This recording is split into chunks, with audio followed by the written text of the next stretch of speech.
Shalom. Selamat pagi Bapak Ibu, saudaraku sekalian. Bagaimana keadaan hari ini? Amin, puji Tuhan. Kita bersyukur kita dalam keadaan yang baik, dalam keadaan sehat. Tuhan selalu memberkati kita, amin. Melihara kita selalu. Yang siap memuji Tuhan, yang siap mengikuti ibadah pagi hari, angkat tangannya.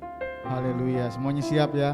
Kalau gitu pasti siap juga untuk maju beberapa bangku ke depan supaya saudara-saudara kita yang nanti terlambat menyusul boleh duduk di belakang. Silahkan, tidak ada yang melarang untuk boleh duduk di depan. Terima kasih. Mari saudaraku terkasih, ini ada saat yang indah supaya kita boleh menghadap Tuhan, menyembah Dia. Mari mengambil saat teduh sejenak di hadapan Tuhan.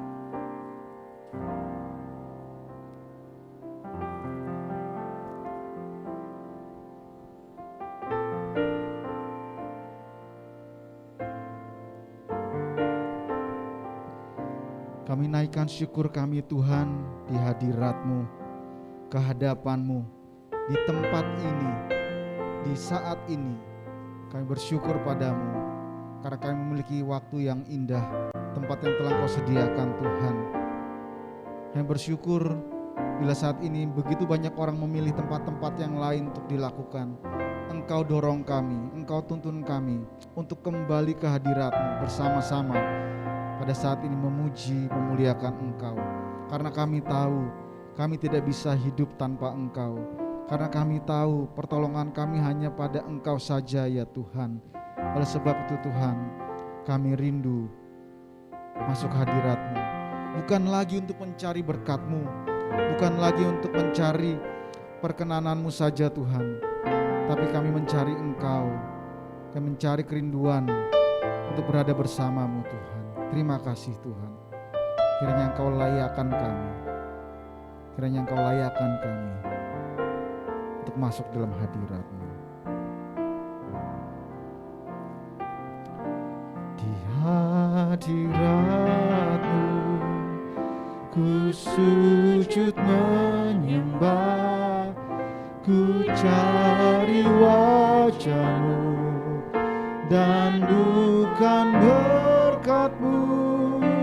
Kau yang maha tahu dalamnya hatiku, tiada yang lain seperti diri-Mu.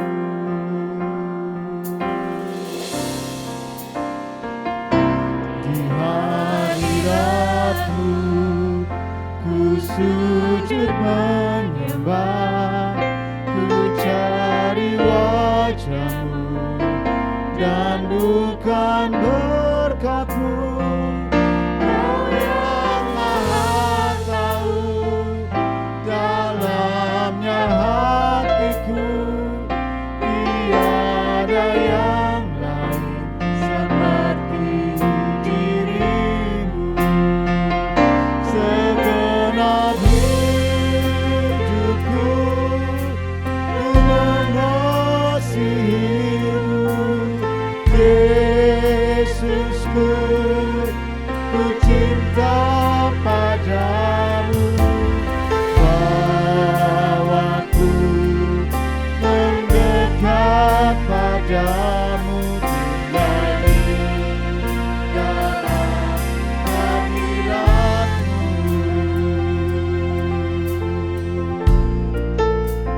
Kami mau tinggal di dalam hadirat-Mu Tuhan. Kami mau mencari wajah-Mu Tuhan, bukan berkat-Mu lagi. Hadirat-Mu ku sujud menyembah, ku cari wajah-Mu dan bukan berkat-Mu. Kau yang maha tahu dalamnya hatiku, tiada yang lain seperti diri-Mu. Segenap hidupku ku mengasihi-Mu, Yesusku,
padamu tinggal di dalam hadirat-Mu.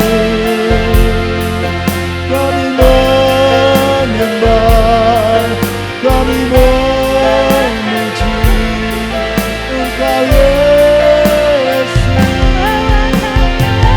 Engkau layak terima segala hormat pujian. Haleluya, haleluya.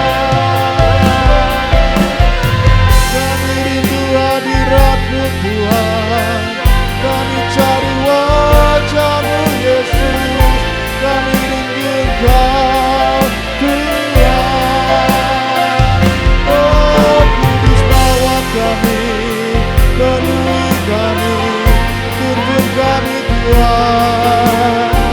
Haleluya, haleluya, haleluya.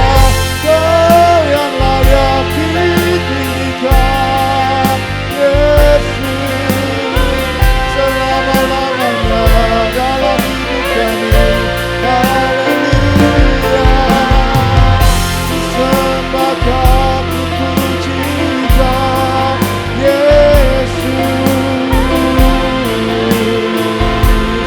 Katakan segenap hidupku, segenap hidupku, ku mengasihi-Mu Yesusku, ku cinta padamu. Bawaku mendekat padamu, tinggal di dalam segenap hidupku. Kami mengasihi-Mu Tuhan Yesus, kami cinta padamu, ku cinta padamu. Bawaku mendekat padamu, tinggal di dalam hadirat-Mu. Bawaku mendekat padamu, tinggal di dalam hadirat-Mu.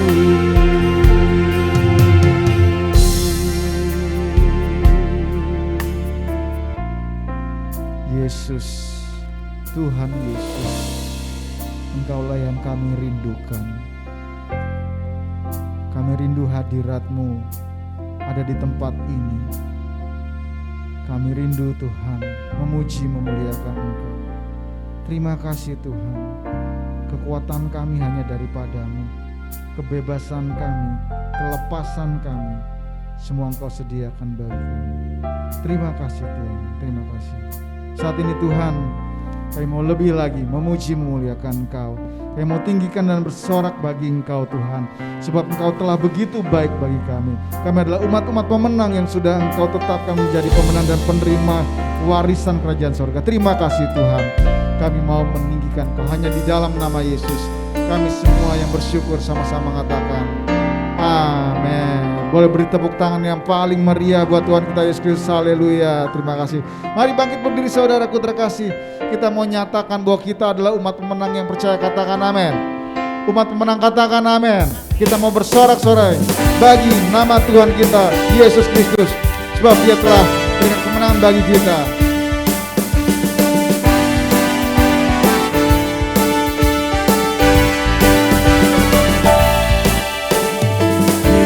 Kitalah umat pemenang, kita umat pemuji, amin. Kita anak perjanjian, Yesus telah bangkit kalahkan kita. Kitalah umat pemenang, kita umat pemuji, kita anak perjanjian, Yesus telah bangkit kalahkan maut. Bangkit dan lahir baru, jalan dalam kuasa darahnya, jadi ahli warisnya anak Allah.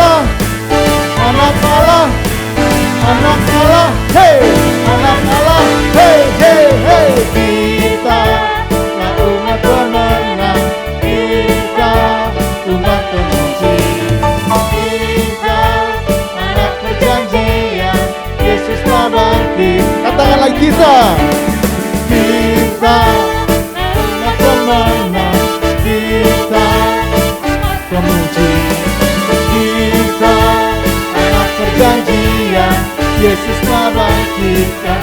Katakan, bangkit dan lahir baru, jalan dalam kuasa darahnya, jadi ahli warisnya anak Allah, anak Allah, anak Allah, hey, anak Allah, hey, hey, hey. Kita umat pemenang, kita umat pemuji, kita anak perjanjian, Yesus telah bangkit, Yesus telah bangkit, Yesus telah bangkit, kalahkan maut, Yesus telah bangkit, kalahkan maut. Beri tepuk tangan bagi Tuhan kita Yesus Kristus. Amin. Kita menang dan kalahkan maut. Oleh sebab itu mari bersyukur lebih lagi kepada Tuhan kita, sebab Dia gunung batu kita, penolong dan pembebas kita. Haleluya. Ku mau selalu bersyukur Tuhan. Ku mau selalu bersyukur, sebab cintamu padaku takkan pernah berubah. Hatiku percaya, walau bumi bergoncang, gunung-gunung beranjak, namun kasih setiamu tak pergi. Katakan lagi. Ku mau selalu bersyukur, sebab cintamu padaku takkan pernah berubah. Hatiku percaya, walau bumi bergoncang, gunung-gunung beranjak, namun kasih setiamu tak pergi dari. Yang percaya katakan amin. Mau bertepuk tangan. Tuhan, Engkau kekuatan dan mazmur kami. Tuhanlah kekuatan dan mazmurku, Dia gunung batu dan keselamatanku. Hanya padamu hatiku percaya, Tuhan menara dan kota perlindungan. Aku mau selalu bersyukur, sebab cintamu padaku takkan pernah berubah. Hatiku percaya, walau bumi bergoncang, gunung-gunung beranjak, namun kasih setiamu tak pergi dariku.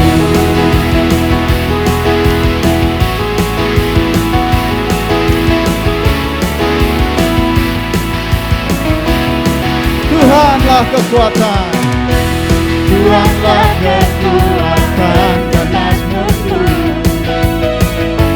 Dia gunung batu dan keselamatanku.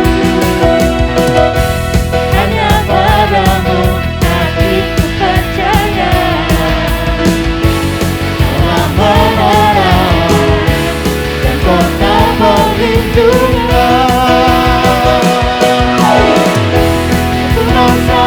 Bersyukur, sebab cintamu padaku takkan pernah berubah. Hatiku percaya, walau bumi bergoncang, gunung-gunung beranjak, namun kasih setiamu tak pergi dariku. Mari bertepuk tangan lebih dahsyat lagi. Mari sembah Dia dan bermasuk bagi nama Tuhan. Yesus, Kaulah gunung batu kami. Yesus, Kaulah pelepas kami. Kami sembah Kau, kami tinggikan Kau. Tiada Allah yang seperti Engkau, Yesus. Haleluya.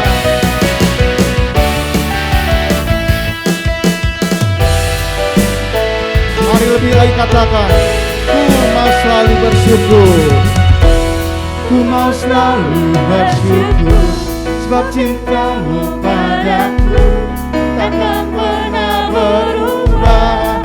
Hatiku percaya, walau bumi bumi bergoncang, gunung-gunung beranjak, namun kasih setiamu tak pergi dariku.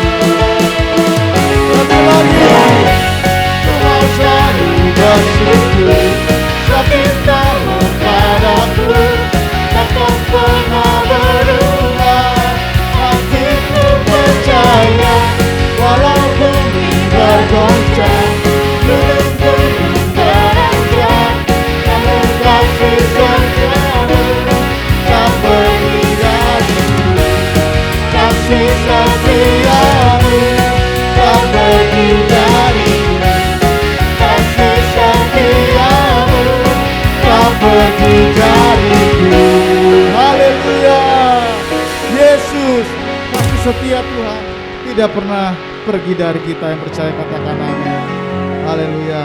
Kita mau berikan yang terbaik kepada Tuhan kita. Kita mau bawa persembahan dan persepuluhan kita. Mari kita menaikkan doa kita. Kami mengucap syukur buat pagi hari ini ya Bapak. Kami mengucap syukur Tuhan setiap penyertaan Tuhan yang kami boleh terima sepanjang minggu ini. Terima kasih ya Bapak buat setiap berkat pemeliharaan-Mu dalam kehidupan kami. Dan saat ini Tuhan kami mau datang membawa persembahan kami, persepuluhan kami dan komitmen kami ke rumah-Mu. Kiranya Tuhan Kau memberkati dan Kau terlebih lagi memberkati hati kami Tuhan, agar kami boleh memberi dengan hati yang penuh dengan sukacita. Dan biarlah Tuhan setiap yang terkumpul boleh dipergunakan untuk pelayanan di tempat ini dan membuat nama Tuhan dipermuliakan Tuhan. Terima kasih ya Bapa, di dalam nama-Mu Tuhan Yesus kami berdoa dan mengucap syukur. Amin. Sedang jemaat persilakan duduk kembali, kita tetap di dalam hadirat Tuhan. Kita mau lebih dalam lagi masuk hadirat Tuhan dengan membawa persembahan kita, ucapan syukur kita di hadapan-Nya.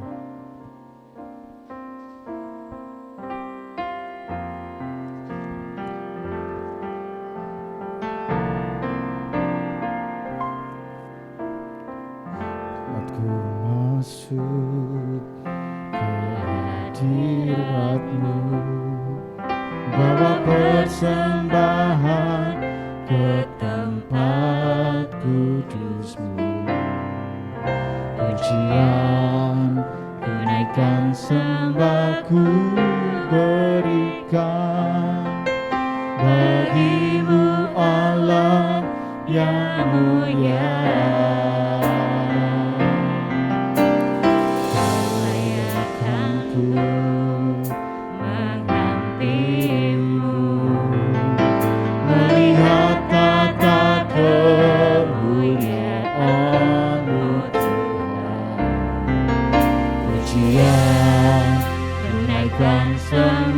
Ku berikan bagi-Mu Allah yang mulia. Oleh kuasa darah-Mu Kau telah tebus dosaku. Kekudusan-Mu melingkupiku. Kasih-Mu memberikan hidupku. Sungguh besar anugerah-Mu, Kau selamatkan hidupku. Ku menjadi ciptaan yang baru oleh kuasa darah-Mu.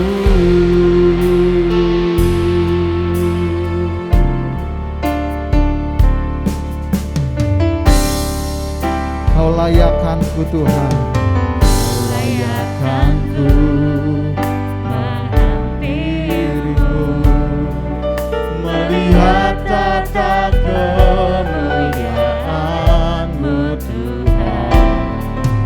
Pujian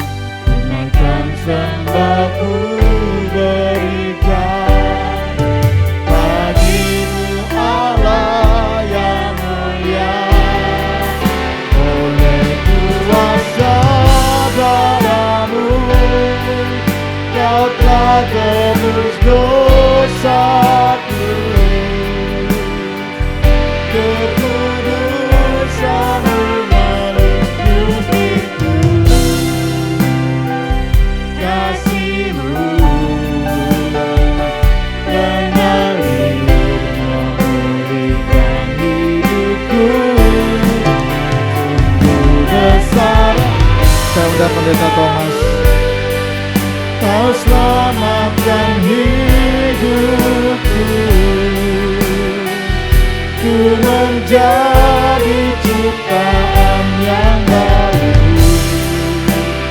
oleh kuasa darah-Mu.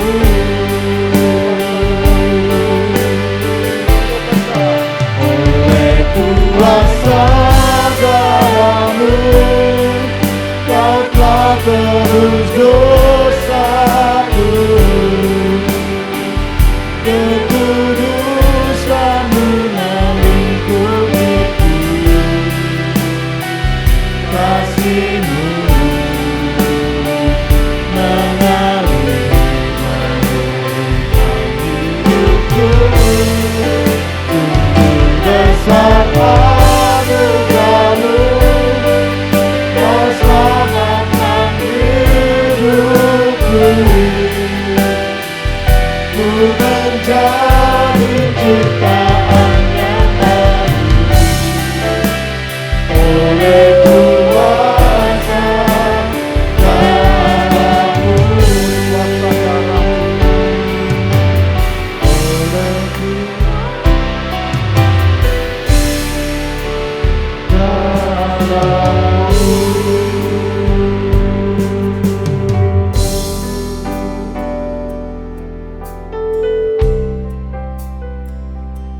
Kami bersyukur Tuhan,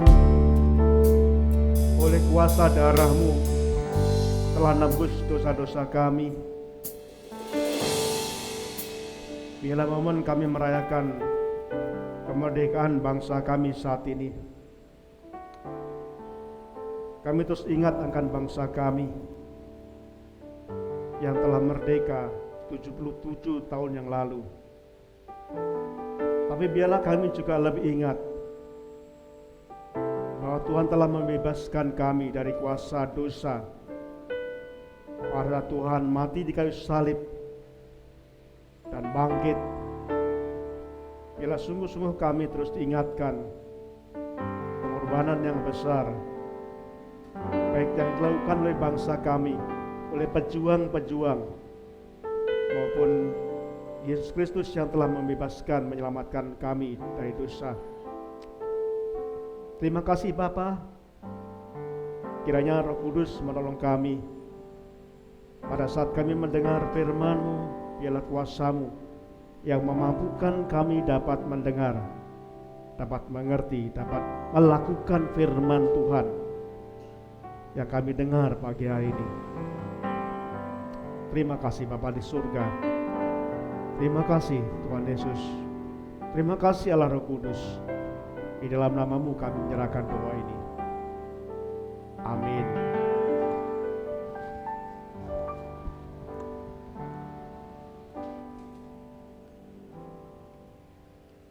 Shalom.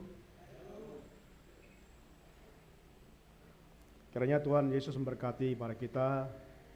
Biar damai sejahtera yang Tuhan berikan akan terus kita rasakan dalam hidup kita pada pagi hari ini. Bulan Agustus kita tentu ingat tentang bulan di mana bangsa kita merdeka 77 tahun yang lalu, yang telah dinyatakan melalui proklamasi.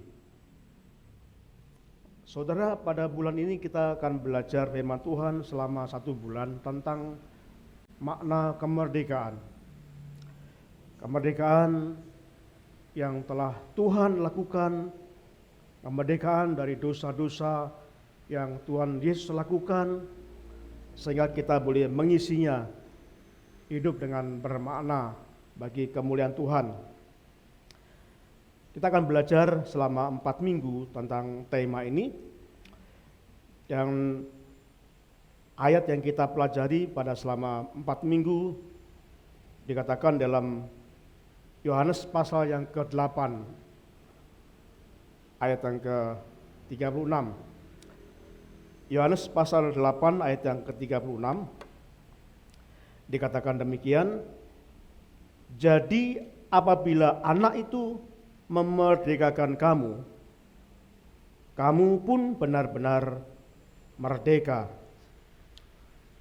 Kita akan baca bersama-sama ayat ini dalam Yohanes pasal 8 ayat 36. Ini yang akan kita pelajari selama 1 bulan ini dari Yohanes pasal 8 ayat 36. Kita baca bersama-sama, kita mulai. Jadi apabila anak itu memerdekakan kamu, kamu pun benar-benar merdeka.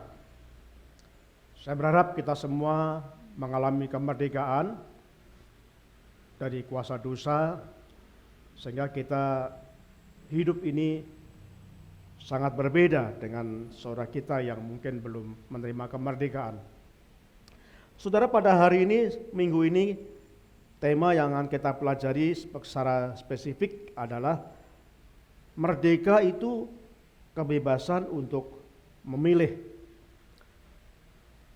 Kalau kita mendengar kata merdeka dari Kamus Bahasa Indonesia, saya ambil dari Kamus Bahasa Indonesia, Kamus Besar Bahasa Indonesia, dikatakan merdeka berarti bebas dari perhambaan, bebas dari penjajahan, bebas dari segala ikatan yang lain-lainnya.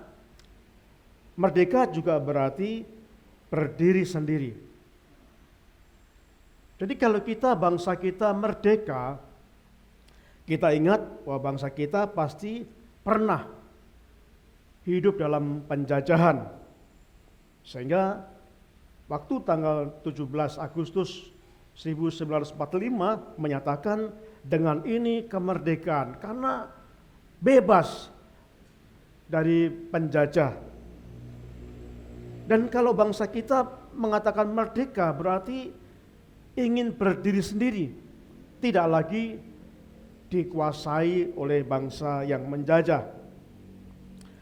Saudaraku yang dikasihi Tuhan, kalau kita membaca satu ayat di dalam firman Tuhan, 1 Korintus pasal yang ke-6, kita akan baca kembali 1 Korintus pasal yang ke-6 ayat yang ke-12. Mari kita akan baca 1 Korintus pasal 6 ayat yang ke-12. Rasul Paulus mengatakan demikian, segala sesuatu halal bagiku, tetapi bukan semuanya berguna. Segala sesuatu halal bagiku, tetapi aku tidak membiarkan diriku diperhamba oleh suatu apapun.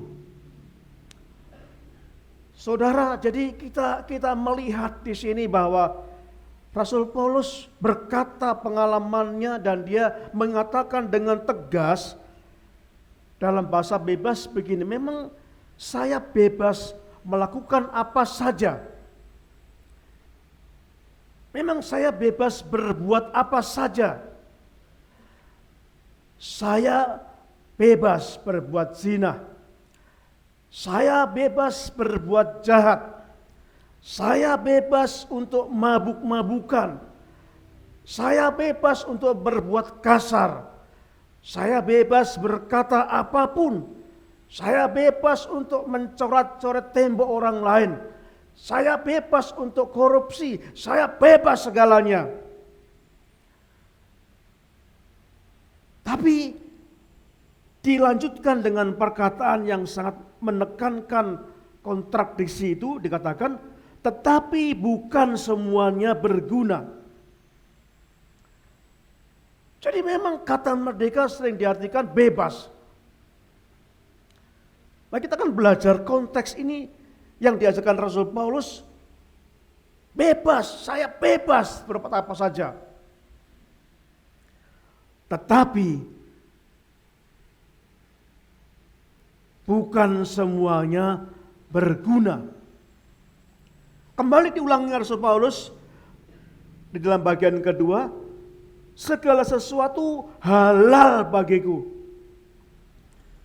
Jadi kita merdeka Dikatakan segala sesuatu halal bagiku. Bebas. Tetapi sekali lagi dikatakan, tetapi aku tidak membiarkan diriku diperhamba oleh suatu apapun.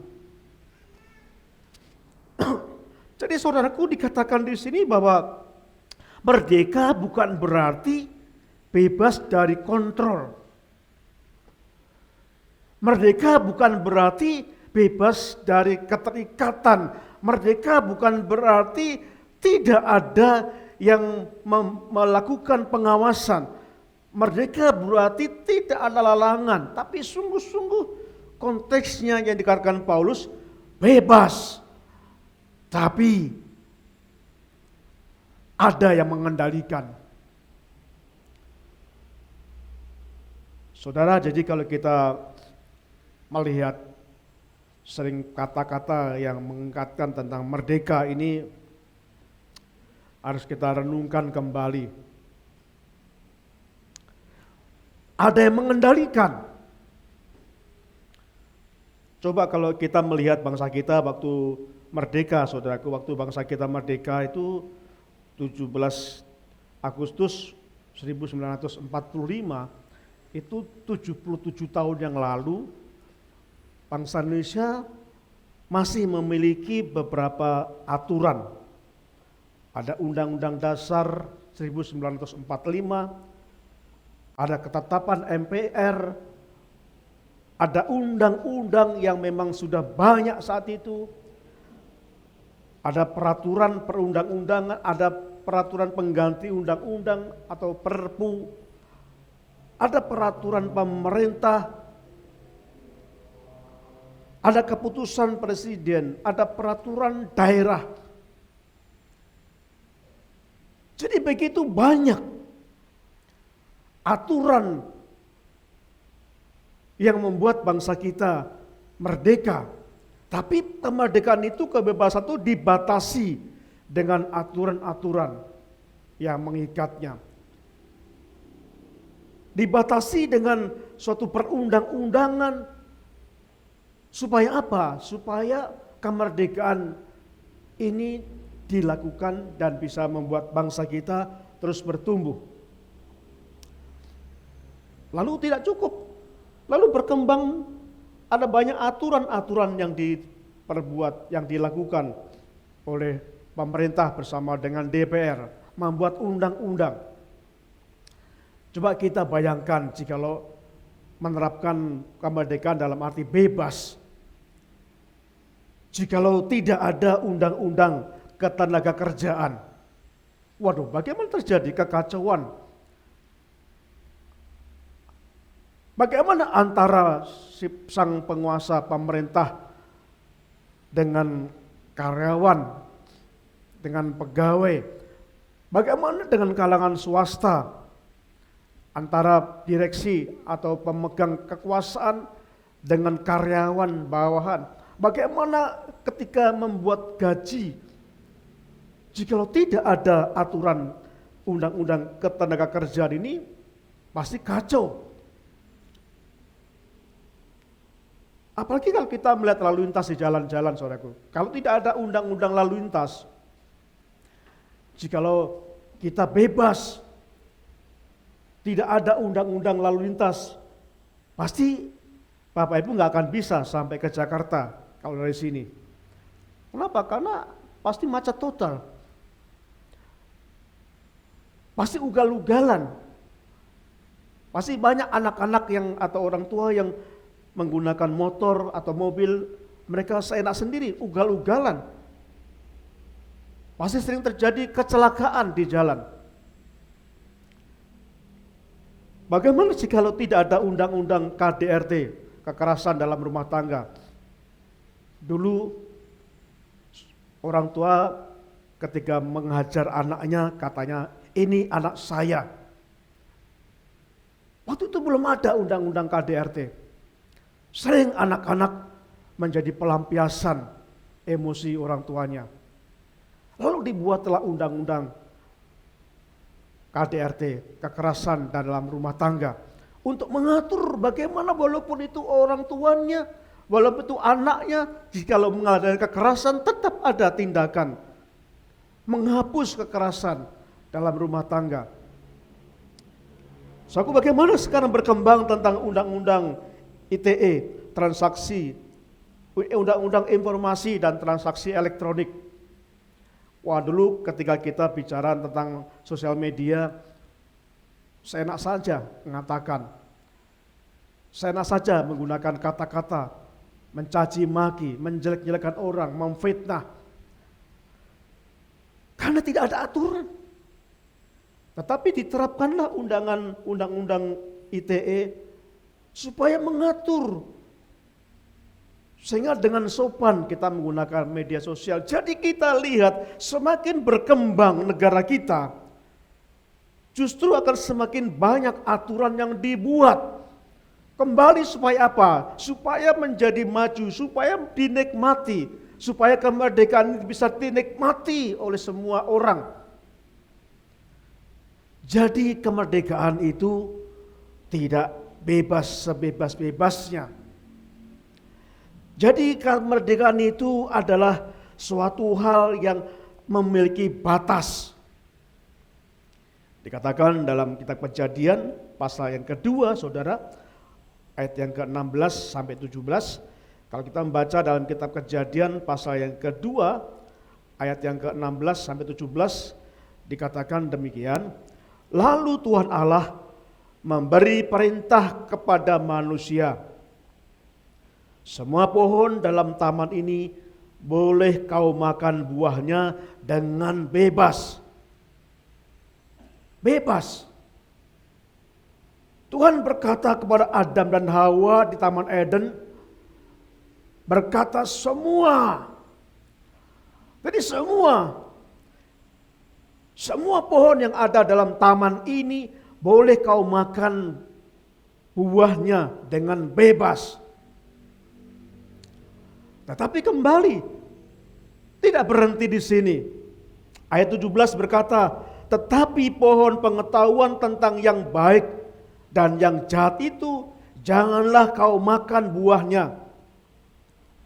Sebab pada hari engkau memakannya, pastilah engkau mati. Jadi di sini tema ini pada hari kita pelajari bahwa merdeka adalah kebebasan untuk memilih. Paulus mengatakan bebas. Semua itu bebas aku lakukan. Semua itu halal aku makan. Tetapi tidak semuanya berguna, kata Rasul Paulus. Saudara, memang kita sebagai orang Kristen tidak ada larangan makan, misalkan kita bebas makan apa saja. Bebas. Tapi apakah semua itu berguna untuk kesehatan kita? Bebas memilih. Tuhan berkata semua pohon yang dalam taman ini boleh kau makan buahnya. Tetapi pohon pengetahuan yang baik dan yang jahat itu janganlah kau makan buahnya. Tuhan membatasi semua boleh kau makan, Adam, Hawa. Semua yang ada dalam taman ini boleh kau makan buahnya. Lalu Tuhan tunjukkan sebuah pohon, tapi pohon yang ini buahnya jangan kau makan. Pilihan, saudaraku. Ketika Tuhan memberikan pilihan, bukan berarti dikembalikan bebas, tetapi ada konsekuensinya. Pada saat kau makan, pada hari itu juga pasti engkau mati. Saudara, semua makanan boleh kita makan. Karena waktu Tuhan Yesus memberikan penglihatan kepada Rasul Petrus, semua boleh kau makan. Tapi Tuhan mengingatkan, memberikan hikmat kepada kita. Rasul berkata, tidak semuanya berguna. Nah, saudaraku, ya saya bersyukur pada istri saya yang sangat keras mendidik saya tentang makanan. Dulu saya sakit karena saya nggak bisa ngontrol makanan. Ya konteksnya semua boleh saya makan, ya saya makan semuanya. Lalu kemudian kolesterol saya tinggi, gula saya tinggi, dan semuanya tinggi. Cuma orangnya yang pendek, semua tinggi saudaraku. Semua naik. Ya kalau memiliki gula, harganya naik senang, tapi penyakit kan nggak senang saudaraku. Dulu waktu saya minum saudaraku, minum itu sudah pakai sirup, masih pakai gula, gila kan?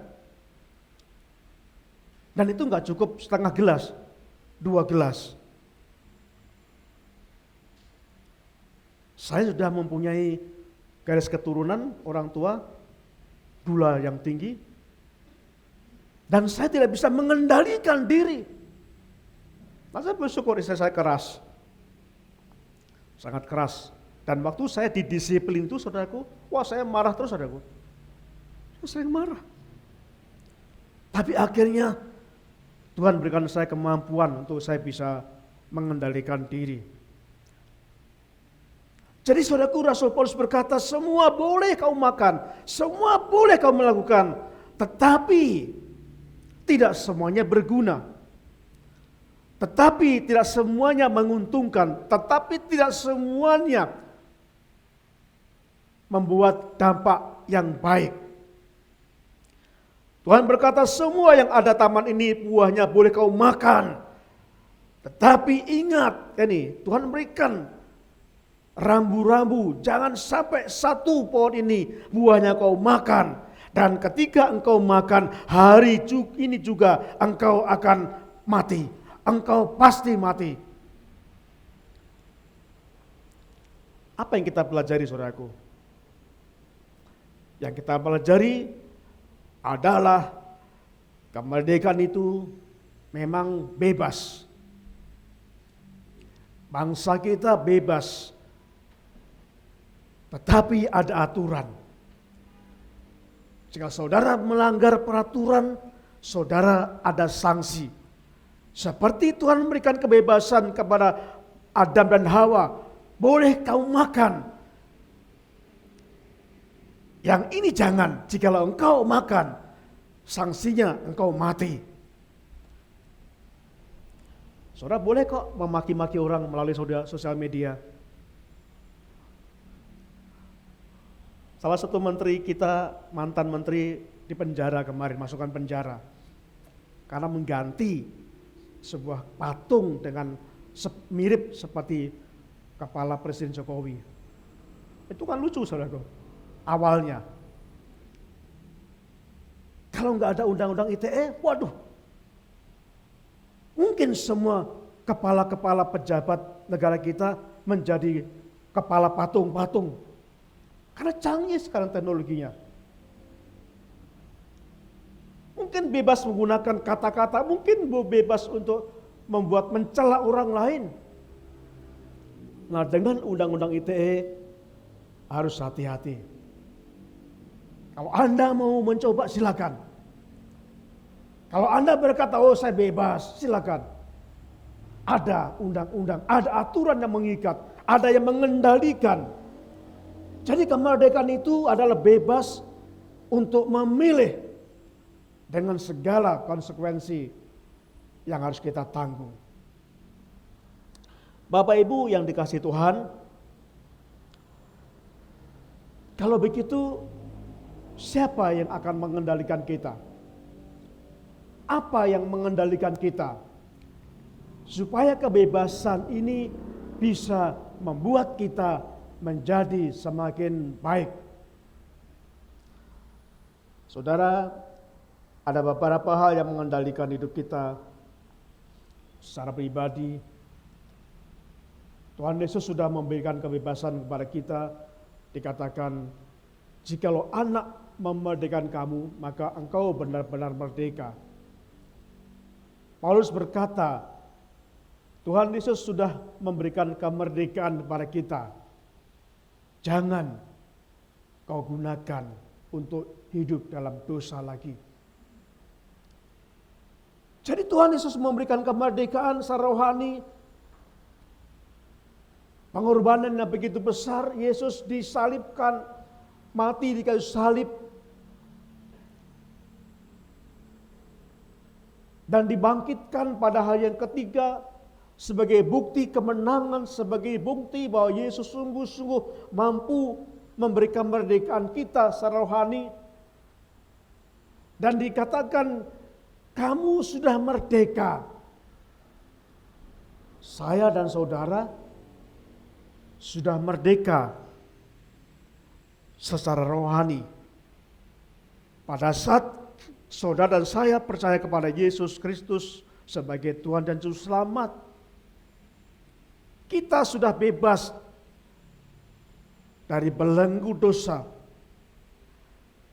Dan Tuhan berkata, Paulus berkata, tetapi jangan lagi gunakan hidupmu untuk hidup dalam dosa.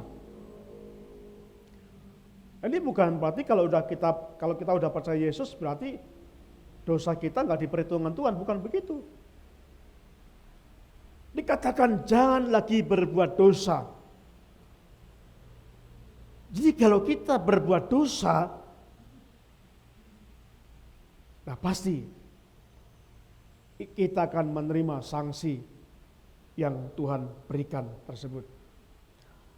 Jadi harus ada yang mengendalikan saudaraku supaya kita benar-benar kebebasan dosa yang sudah dilakukan Yesus. Harus ada mengendalikan supaya kita mempertahankan kebebasan yang telah dilakukan Yesus dalam kehidupan kita. Nah, kita akan melihat apa yang mengendalikan kita. Yang pertama dikatakan dalam 2 Korintus pasal yang ketiga ayat 17 sampai 18. Sebab Tuhan adalah roh, dan di mana ada roh, di situ ada kemerdekaan. Ayat 18. Dan kita semua mencerminkan kemuliaan Tuhan dengan muka yang tidak berselubung. Dan karena kemuliaan itu datangnya dari Tuhan yang adalah roh, maka kita diubah menjadi serupa dengan gambarnya dalam kemuliaan yang semakin besar. Yang mengontrol, yang mengendalikan kehidupan setelah kita diberikan kemerdekaan melalui kematian Yesus Kristus adalah Roh Allah. Roh Allah yang mengontrol kita. Itulah sebabnya pada saat kita percaya Yesus, ada Roh Kudus dalam kehidupan kita. Dan Roh Kudus itu yang akan mengendalikan kita. Akan mengingatkan saudara dan saya ketika kita melakukan berbuat dosa. Akan mengingatkan. Kalau saudara sudah mulai bicara dengan orang lain tentang negatif, jangan ya. Ketika saudara sudah mulai bergosip, diingatkan. Ketika saudara melakukan kejahatan, pada saat semua tidak melihat, nggak ada melihat, Roh Kudus bicara dalam hati saudara. Ya kalau di luar kelihatan, tapi di hati saudara, jangan benar, jangan gitu. Itu yang mengontrol.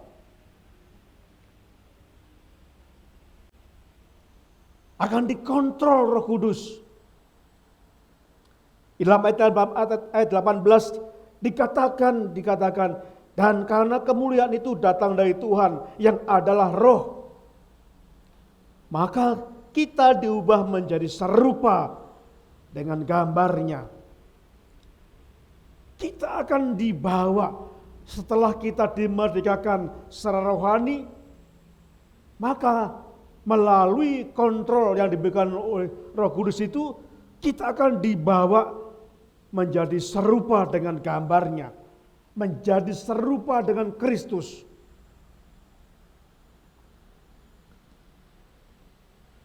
Jadi saudaraku, yang mengontrol kita adalah roh yang ada di tempat ini. Jadi kita nggak bisa lihat. Angin kita nggak bisa lihat, ada angin, tapi bukti angin ada sudah dapat dibuktikan secara ilmiah. Bapak Ibu tahu warna angin apa? Ada orang, warna angin itu merah Pak. Ketika dikerok itu ya, wah anginnya keluar di merah. Jadi pasti itu tidak benar. Kita nggak tahu, tidak kelihatan. Tapi saya nggak tahu kalau ada saudara yang tahu secara ilmiah bisa dibuktikan. Tapi kalau angin ada, kita percaya. Karena bisa dilihat akibatnya yang dilakukan oleh angin itu.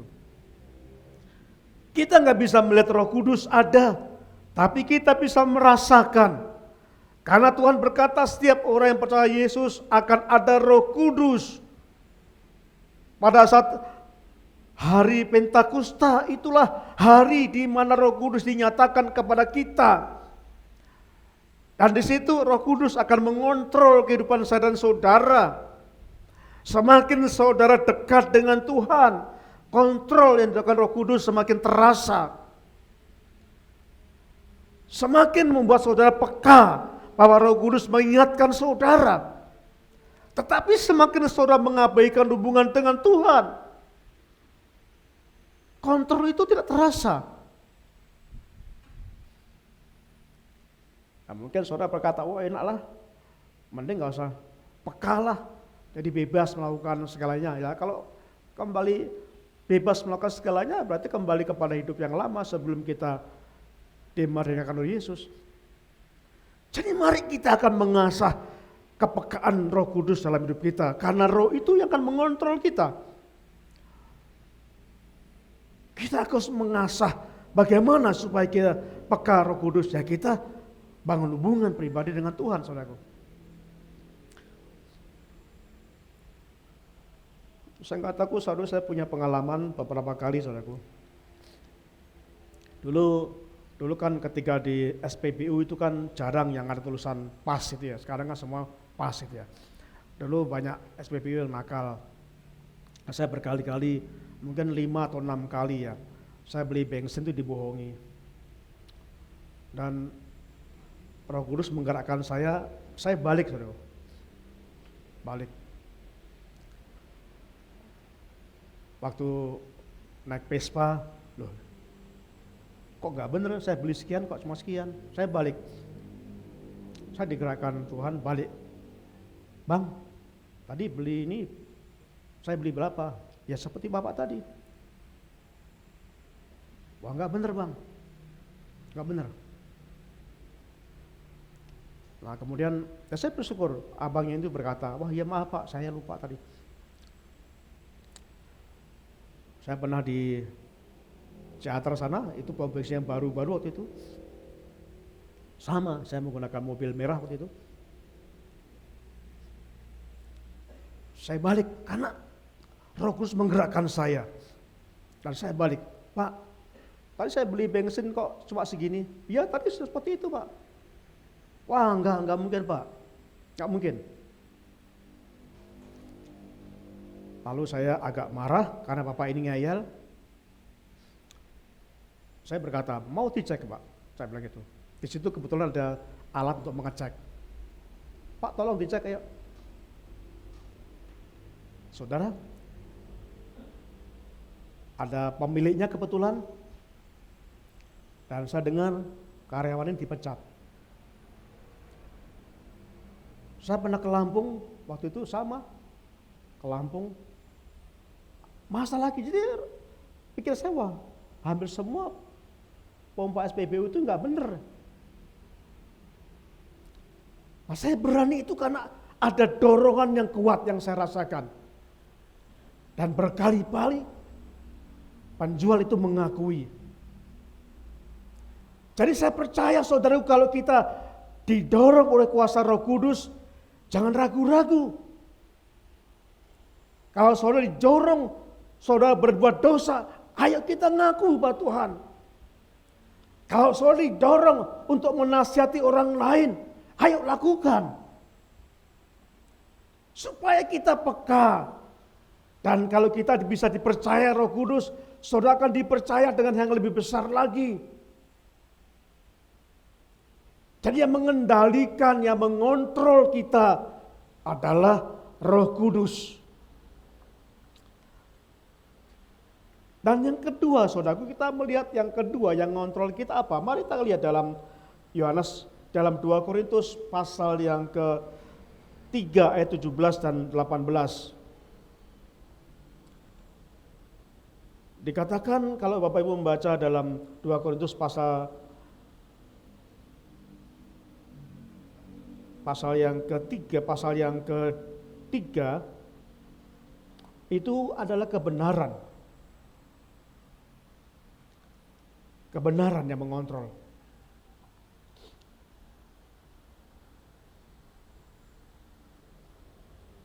Kalau saudara dikontrol Roh Kudus,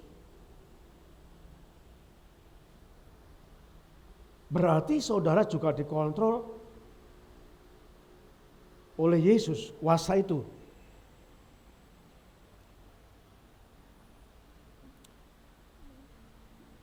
Coba kita buka aja dalam Yohanes pasal 8 ayat 31 ya.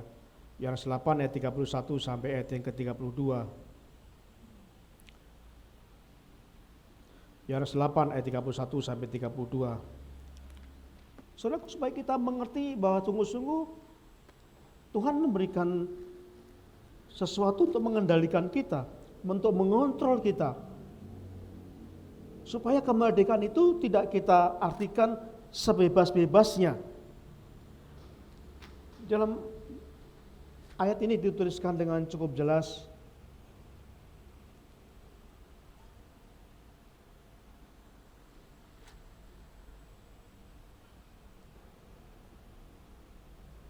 Roh Kudus dalam Yohanes pasal yang ke-8 ayat yang ke-31 sampai 32.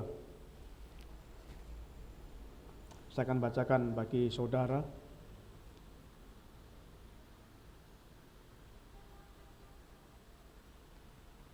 Yohanes pasal 8 ayat 31 sampai 32. Maka katanya kepada orang-orang Yahudi yang percaya kepadanya, jikalau kamu tetap dalam firman-Ku, kamu benar-benar adalah murid-Ku, dan kamu akan mengetahui kebenaran. Dan kebenaran itu akan memerdekakan kamu. Jadi kemerdekaan kita yang kedua dikontrol oleh kebenaran. Siapa kebenaran? Kalau Bapak Ibu membaca Yohanes pasal yang ke-14 ayat 6, kebenaran itu adalah Yesus Kristus. Kebenaran itu ada dalam Yesus Kristus, dan kebenaran itu ada dinyatakan dalam firman-Nya. Jadi kalau saudara ingin mendapatkan kebenaran, ya kembali kepada firman Tuhan. Bukan kembali kepada kata orang. Bukan kembali kepada asumsi pikiran sendiri. Tapi kembali firman Tuhan. Karena firman itu adalah kebenaran.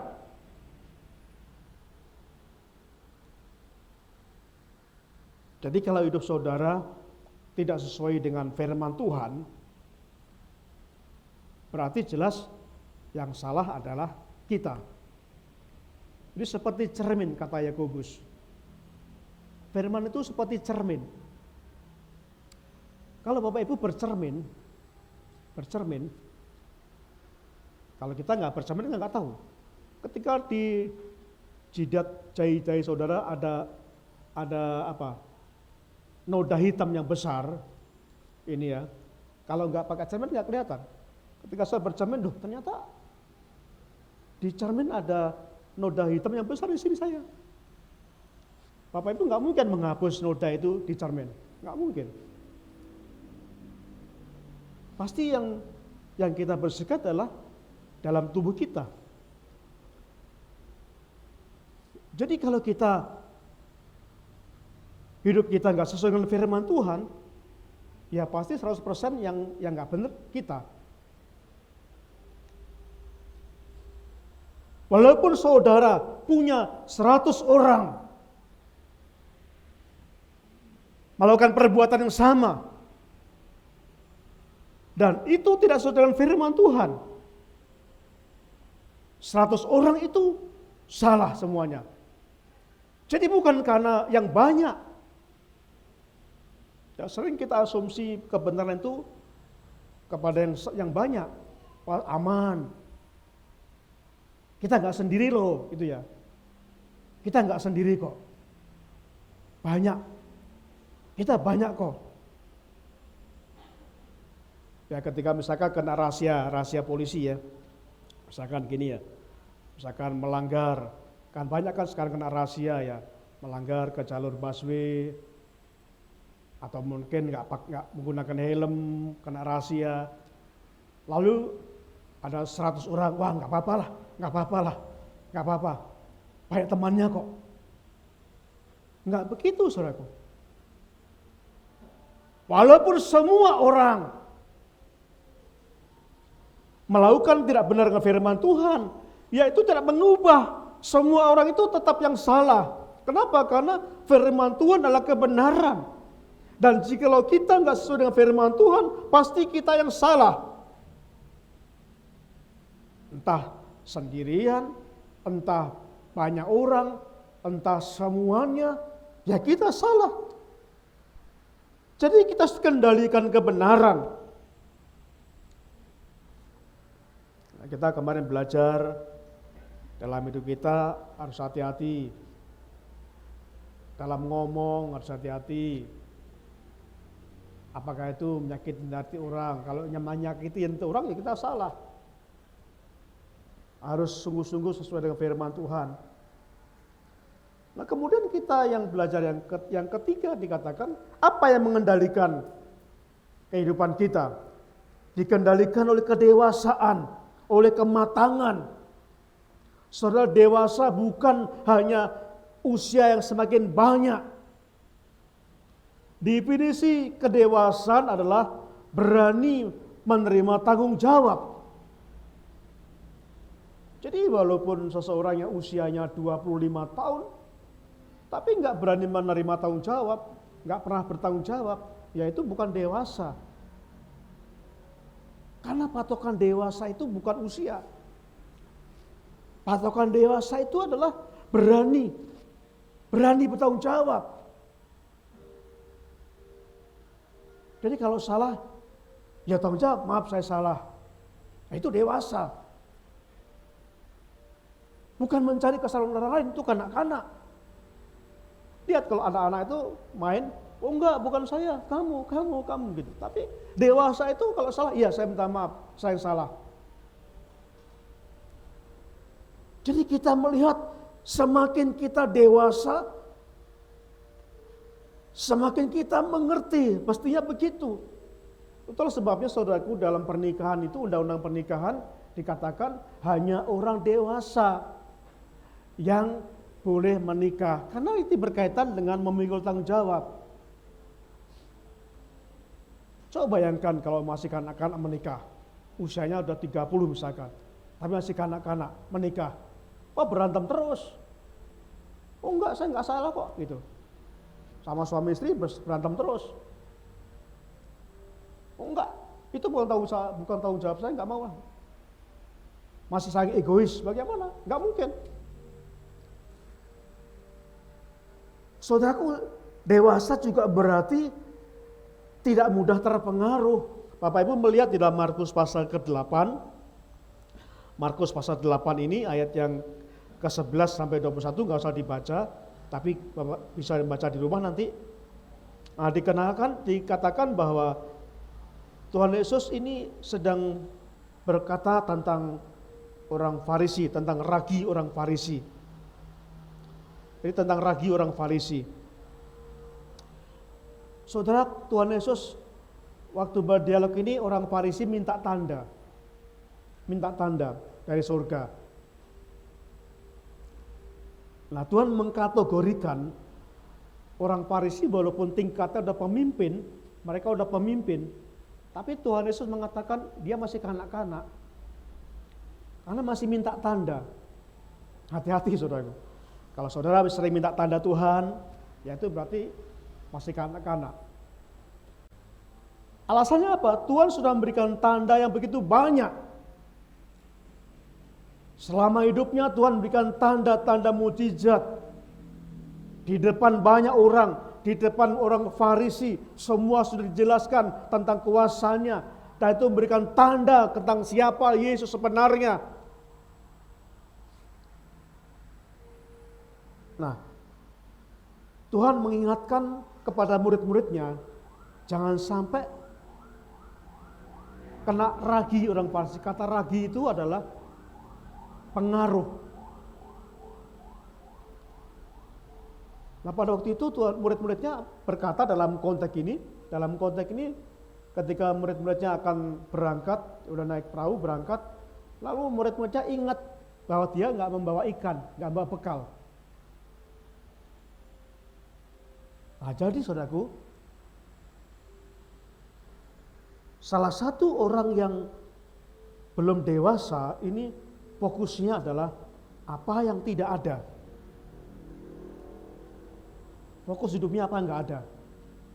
Sehingga menjadi bahan untuk mengeluh.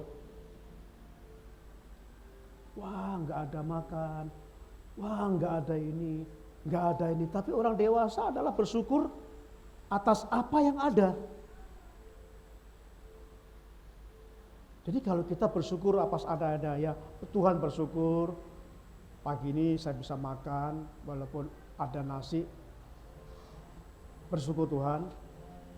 Bersyukur ada kerupuk, bersyukur Tuhan. Tapi kalau masih kanak-kanak nggak mau, saya nggak mau makan. Minta yang nggak ada, saudaraku.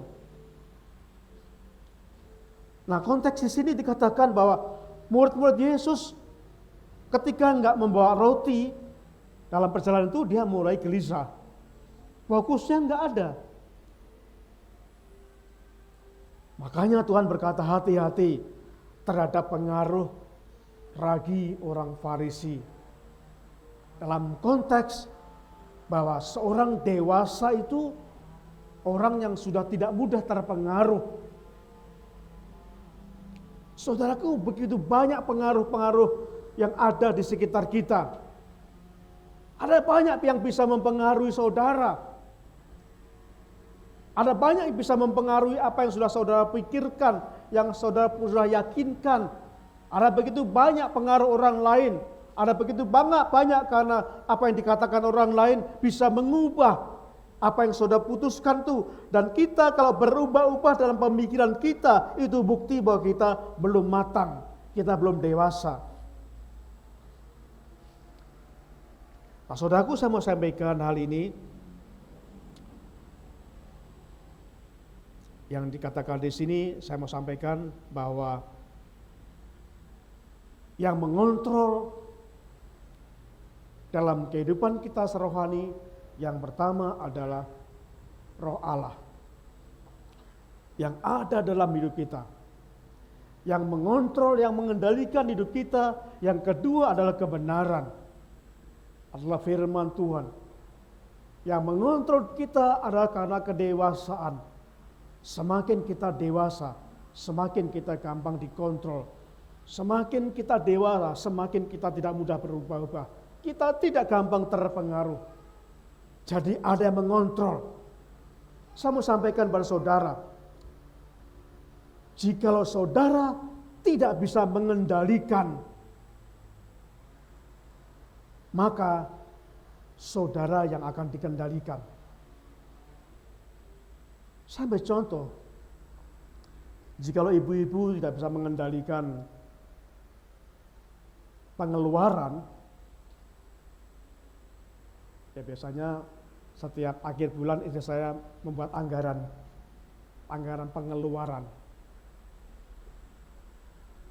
Nah, kami buat karena itu untuk menghindari, untuk mengontrol. Tapi saya membuat penganggaran. Ya. Lalu kalau misalkan lebih banyak ya kita harus kendalikan. Oh ini nggak usah, ini nggak usah, ini nggak usah, ini nggak usah. Kalau saudara nggak bisa mengendalikan pengeluaran, berarti berdampak saudara akan dikendalikan oleh pengeluaran.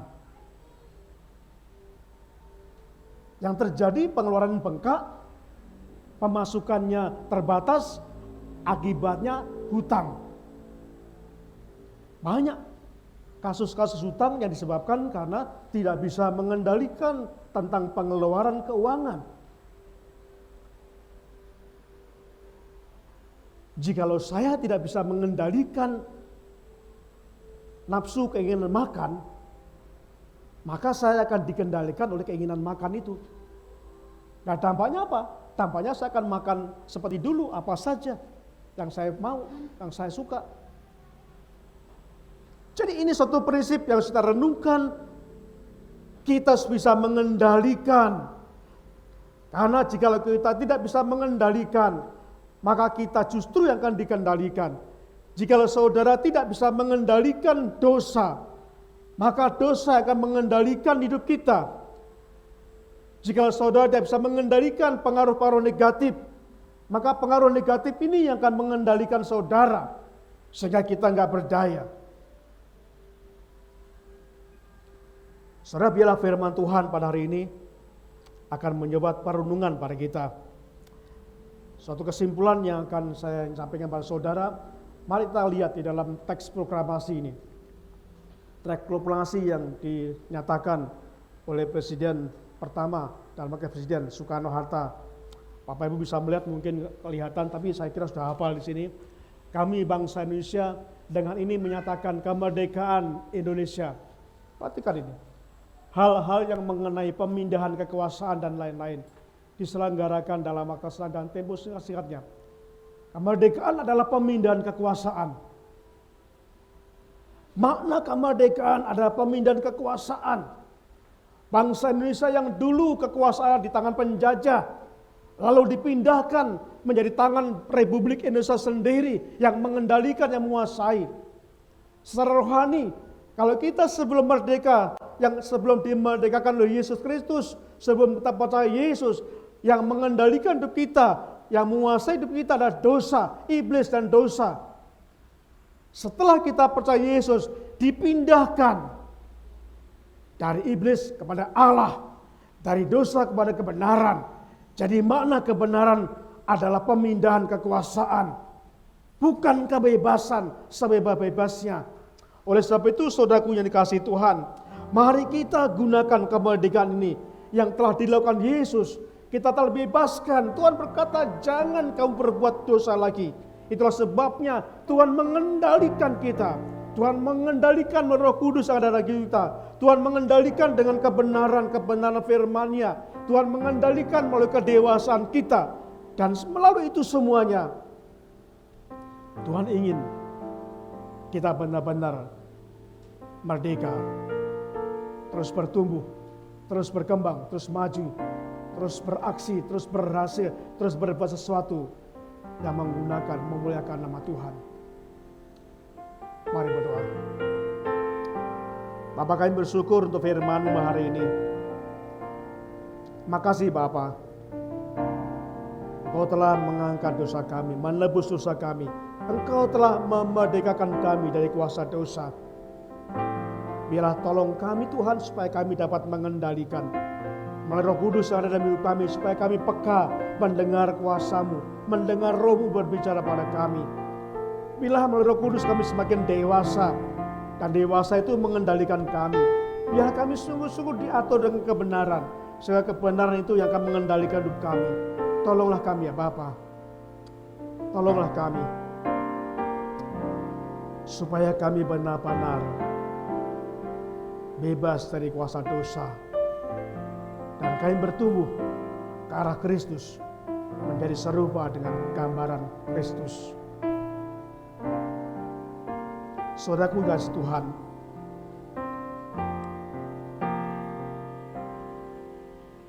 inti dari kemerdekaan dosa ini adalah Yesus telah menyelamatkan, memberikan kemerdekaan dosa,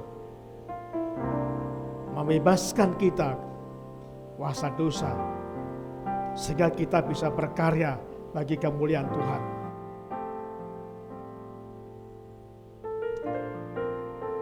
Kita nyanyikan pujian. Sejauh timur dan barat Tuhan membuang dosa kita. Sejauh dalam tubir laut Tuhan melempar dosa kita. Tuhan tidak ingat lagi dosa kita, supaya kita bisa berkarya untuk kemuliaan Tuhan. Kita akan pujian ini sebagai respon kita pada hari ini.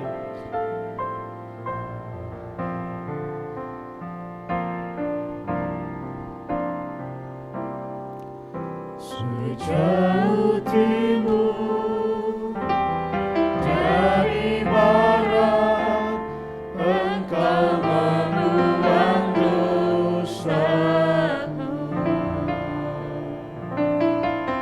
Tiada kau ingat lagi pelanggaranku.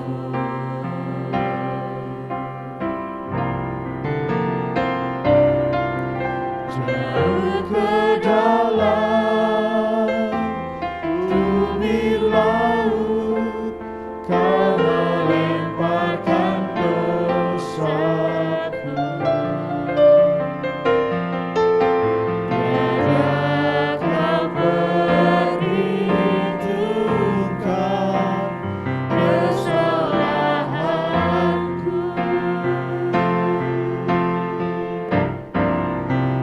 Betapa besar kasih pengampunanmu, Tuhan. Kau pandang hina hati yang hancur.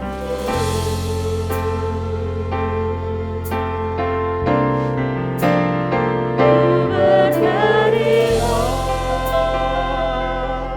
kasih kepadamu ya Tuhan.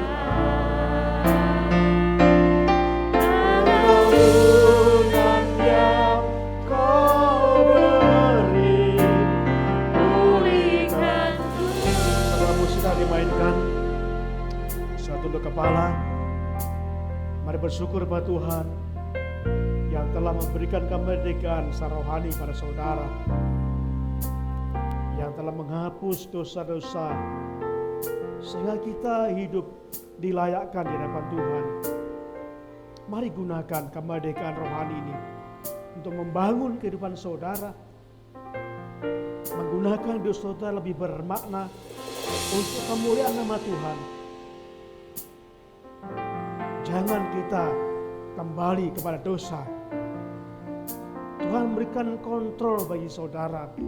Ada Roh Kudus yang mengontrol saudara.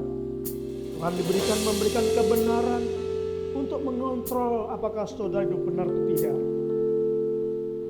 Dan Tuhan akan memberkati supaya kita semakin dewasa sehingga tidak mudah terpengaruh. Silakan bersyukur pada Tuhan. Nyatakan komitmen pada saudara, kemerdekaan yang Tuhan telah berikan secara rohani. Saudara mau gunakan untuk apa? Yang Tuhan inginkan, gunakan untuk perbuatan yang berkenan pada Tuhan. Gunakan untuk melayani satu sama lain. Gunakan untuk membangun satu sama lain. Silakan saudara tunduk kepala dan berdoa. Sementara musik akan mengiringi doa saudara.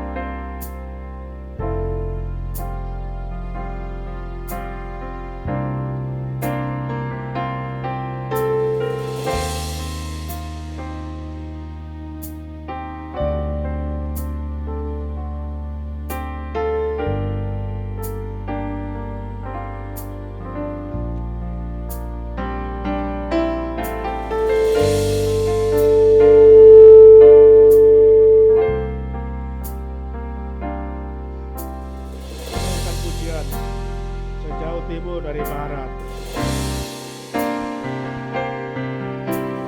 Jauh timur dari barat, Engkau membuang dosaku. Tiada kau ingat lagi pelanggaranku.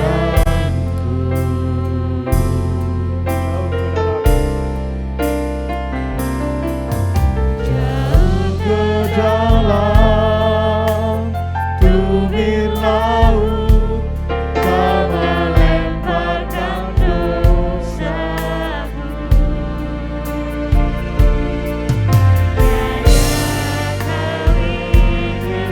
Turunkan kesalahan. kita berdiri bersama-sama. Betapa besar kasih Tuhan. Betapa besar kasih pengampunanmu Tuhan. Apakah yang indah yang Betapa besar pengampunanmu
Tuhan.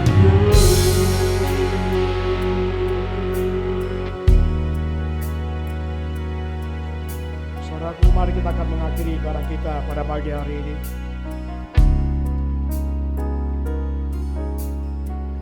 Allah sumber segala kasih karunia yang telah memanggil kamu dalam Kristus kepada kemuliaan-Nya yang kekal, akan melengkapi, meneguhkan, menguatkan, dan mengokohkan kamu. Ialah yang mempunyai kuasa sampai selama-lamanya. Terpujilah Tuhan Allah kita. Haleluya. Amin.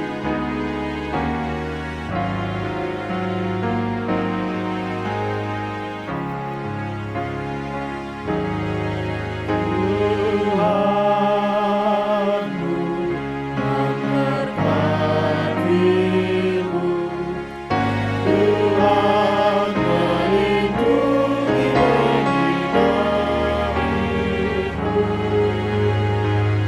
beri kasih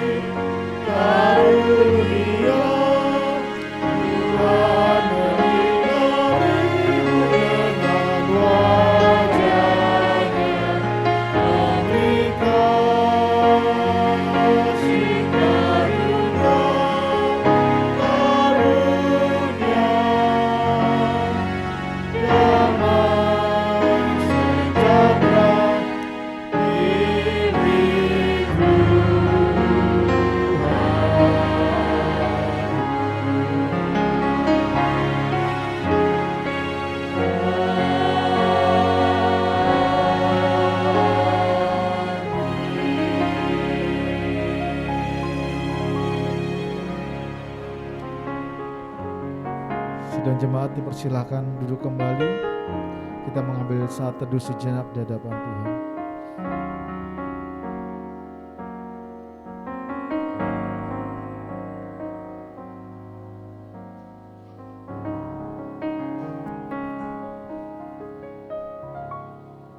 Amin.